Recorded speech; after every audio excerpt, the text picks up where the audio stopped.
Hello children. अब तक हमने स्पीड, डिस्टेंस, टाइम वगैरह के क्वेश्चन देखे और basic motion in straight line को समझा।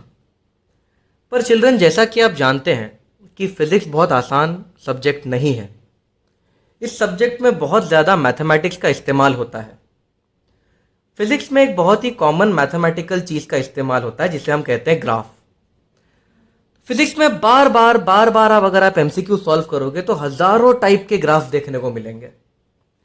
स्पीड के ग्राफ, डिस्टेंस के ग्राफ, एक्सीलरेशन के ग्राफ, वर्क के ग्राफ, फोर्स के ग्राफ, करंट के ग्राफ, लाइट के ग्राफ, हजारों हजारों हजारों ग्राफ भरा पड़ा है फिजिक्स ग्राफ से।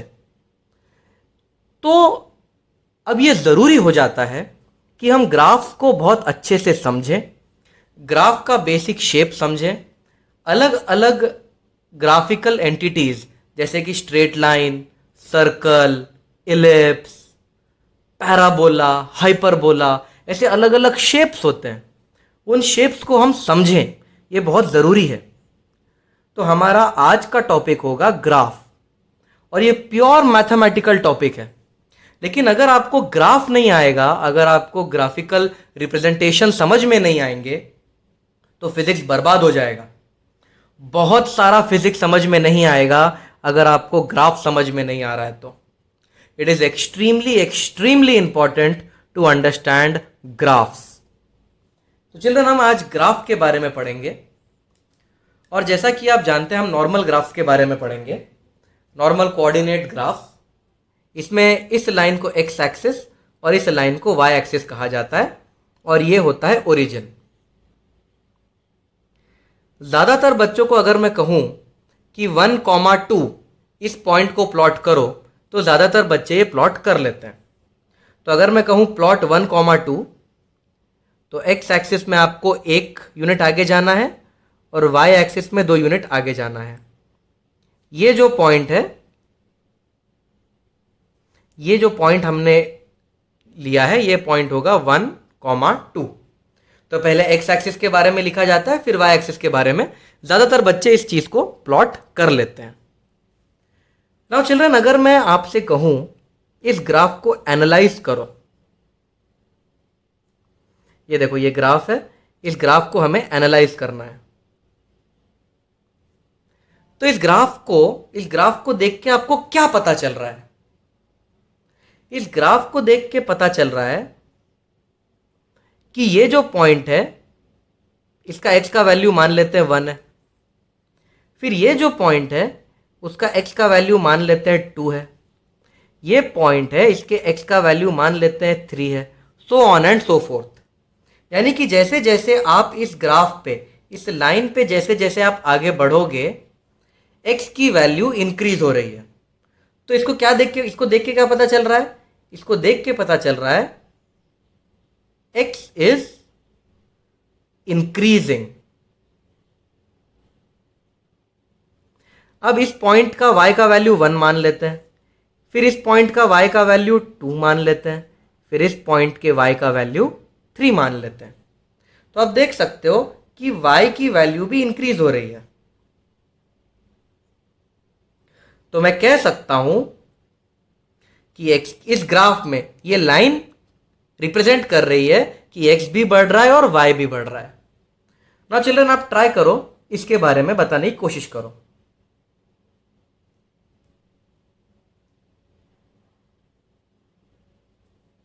ओके, बताइए ये ग्राफ आपको क्या बता रहा है? What is this graph indicating? तो चिल्ड्रन, अगर मैं ये पॉइंट लूं तो इस पॉइंट का जो x एक्सिस है उसे 1 मान लेते हैं, इस पॉइंट का जो x कोऑर्डिनेट है इसे 2 मान लेते हैं, इस पॉइंट का x कोऑर्डिनेट 3 मान लेते हैं। तो जैसे जैसे ये ग्राफ यहाँ पे आगे बढ़ रहा है वैसे वैसे x की वैल्यू 1, 2, 3, तो x की वैल्यू बढ़ रही है। तो ये लाइन बता रही है कि x बढ़ रहा है। अब देखते हैं y के साथ क्या हो रहा है। पहले y की वैल्यू मान लेते हैं 3, फिर y की वैल्यू मान लेते हैं 2, फिर y की वैल्यू मान लेते हैं 1। तो y में ये ग्राफ नीचे आ रहा है। देखो y में यहां था, धीरे धीरे ये ग्राफ नीचे आने लगा। तो मैं कहूंगा y इज डिक्रीजिंग। ओके, तो x, तो इस लाइन, ये लाइन क्या रिप्रेजेंट कर रही है? x बढ़ रहा है पर y कम हो रहा है। अब आप इसके बारे में बताइए children.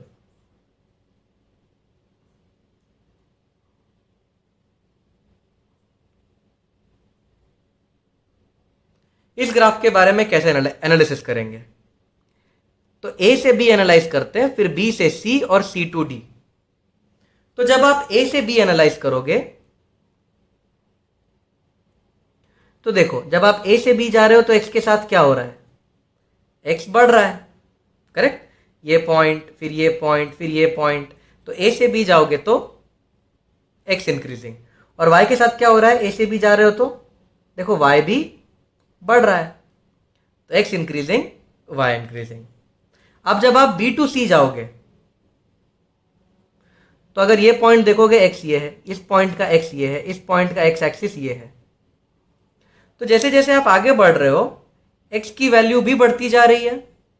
From b to c x is increasing. लेकिन अगर आप b टू c का y देखोगे, देखो इस पॉइंट का भी y यही है, इस पॉइंट का भी y यही है, इस पॉइंट का y यही है, इस पॉइंट का y भी यही है। तो b टू c के लिए मुझे लिखना पड़ेगा y कांस्टेंट है। अब अगर मैं c से d देखूं तो देखो ये दो पॉइंट ले लेते हैं। तो अगर आप c से d जाओगे, ऐसे जाओगे, तो ये पॉइंट का x और ये पॉइंट का x, फिर ये पॉइंट, x बढ़ रहा है, आगे बढ़ रहा है, x आगे जाते जा रहा है। आगे जाना मतलब बढ़ना चिल्ड्रन, इतना तो आना ही चाहिए आपको, नहीं तो साइंस लेना बर्बाद है आपका, करेक्ट ना? ये देखो, इसकी वैल्यू मान लेते हैं 6 है, इसकी वैल्यू मान लेते हैं 7 है, इसकी वैल्यू मान लेते हैं 8 है। तो c से d जा रहे हो तो x की वैल्यू 6, 7, 8 होती जा रही है। तो x तो बढ़ रहा है। अब y चेक करते हैं। इस पॉइंट पे y ये है, फिर इस पॉइंट पे y ये है, फिर इस पॉइंट पे y ये। तो क्या हो रहा है y के साथ? देखो y में ऐसे, y मतलब इसको बोलते हैं, y डायरेक्शन में ये कम कम कम होते जा रहा है, तो y इज डिक्रीजिंग। तो इस तरीके का एनालिसिस करना आपको आना चाहिए। तो चिल्ड्रन, मैंने आपके सामने एक ग्राफ बनाया है। इस ग्राफ में क्या हो रहा है, इस ग्राफ को आप एनालाइज करके बताओ। वीडियो पॉज करो और इस ग्राफ को एनालाइज करके बताओ। यहां पे वोल्टेज है और यहां पे करंट है, इस ग्राफ को आप एनालाइज करके दिखाओ। ओके, तो चिल्ड्रन इस ग्राफ का एनालिसिस कुछ ऐसा होगा। अगर मैं ए से लेके बी की बात करूं, फ्रॉम ए टू बी, तो देखो वोल्टेज बढ़ते जा रहा है, बढ़ते जा रहा है, बढ़ते जा रहा है, तो वोल्टेज इज इंक्रीजिंग। देखो वोल्टेज बढ़ते जा रहा है ना, वोल्टेज के एक्सिस पे हम आगे बढ़ते जा रहे हैं। लेकिन करंट कितना है? इसका भी करंट इतना, इसका भी करंट इतना, इसका भी करंट इतना, इसका भी करंट इतना, इसका भी करंट इतना, तो करंट है 0, करेक्ट ना? इस पॉइंट पे करंट की क्या वैल्यू होगी? 0। इस पॉइंट पे वाई एक्सिस की क्या वैल्यू होती है चिल्ड्रन? एक्स एक्सिस पे वाई की क्या वैल्यू होती है? 0। इतना तो आना ही चाहिए आपको कि एक्स एक्सिस पे y की वैल्यू 0 होती है और y एक्सिस पे x की वैल्यू 0 होती है। तो इस पॉइंट पे करंट 0, इस पॉइंट पे करंट 0, इस पॉइंट पे करंट 0, इस पॉइंट पे करंट 0। तो from a to b the voltage increasing but the current is 0। अब b से लेके c को एनालाइज करते हैं, फ्रॉम b टू c। देखो वोल्टेज बढ़ रहा है, वोल्टेज की ये वैल्यू, फिर ये वैल्यू, फिर ये वैल्यू, वोल्टेज इंक्रीजिंग। और करंट भी बढ़ रहा है। तो ये हो गया इस ग्राफ का एनालिसिस। तो ये था सबसे बेसिक एनालिसिस ग्राफ का। This was the most basic analysis. इस एनालिसिस के बिना अगर आप ग्राफ पढ़ने की कोशिश कर रहे हो तो चिल्ड्रन आपसे कुछ नहीं होना। ये एनालिसिस सबसे बेसिक होता है ग्राफ का, ये तो आना ही चाहिए। अब चिल्ड्रन हम ग्राफ की अंडरस्टैंडिंग को और आगे बढ़ाते हैं। अगर चिल्ड्रन मैं ग्राफ कुछ ऐसा बना दूं, x y, अगर मैं कुछ ऐसा ग्राफ बना दूं और ग्राफ कुछ ऐसा है,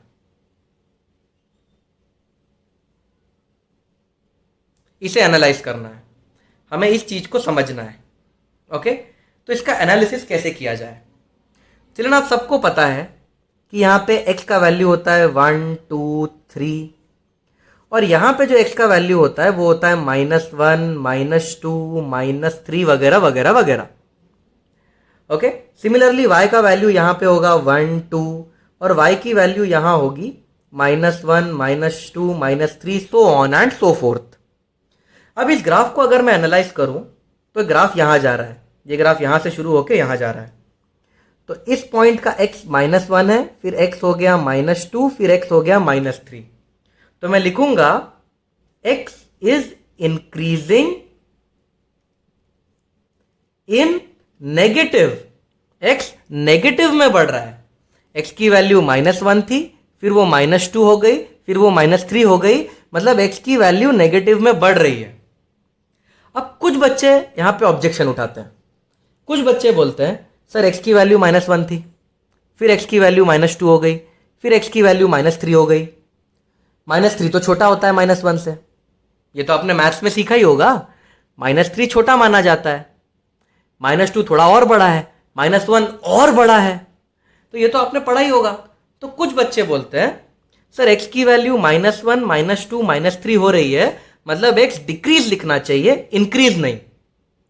पर चिल्ड्रन, हम फिजिक्स पढ़ रहे हैं, मैथ्स और फिजिक्स में एक थोड़ा सा फर्क होता है, और वो फर्क ये है कि जब हम कहते हैं मैथ्स में, इन मैथ्स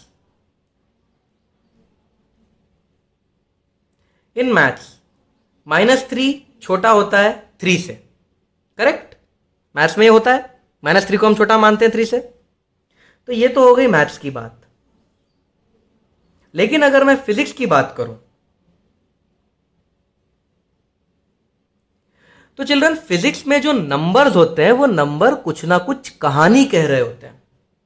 मैथ्स में 3 का मतलब 3 होता है, पर फिजिक्स में मैं सिर्फ 3 नहीं बोल सकता।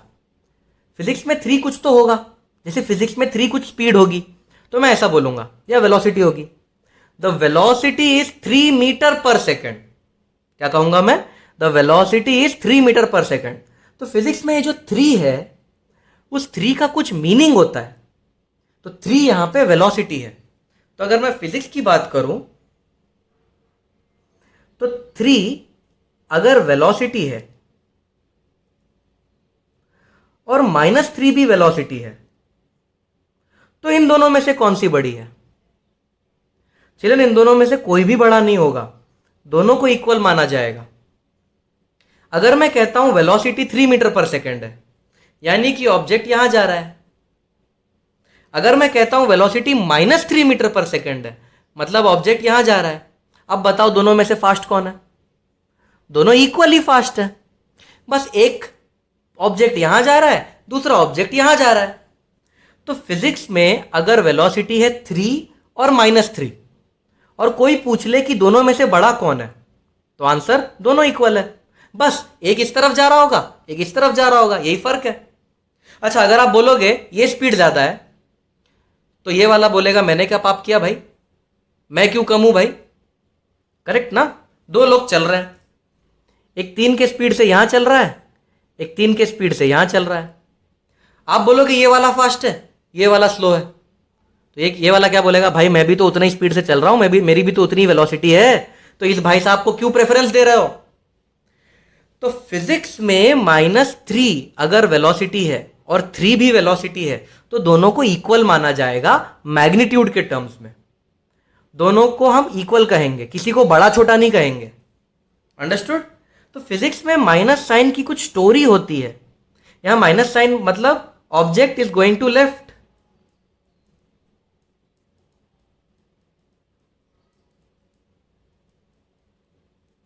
तो x की वैल्यू -1 -2 -3 हो रही है, तो मैथ्स के हिसाब से आप बोलोगे x कम हो रहा है, पर फिजिक्स में क्या बोलोगे, x की वैल्यू 1 2 3 नेगेटिव में बढ़ रही है।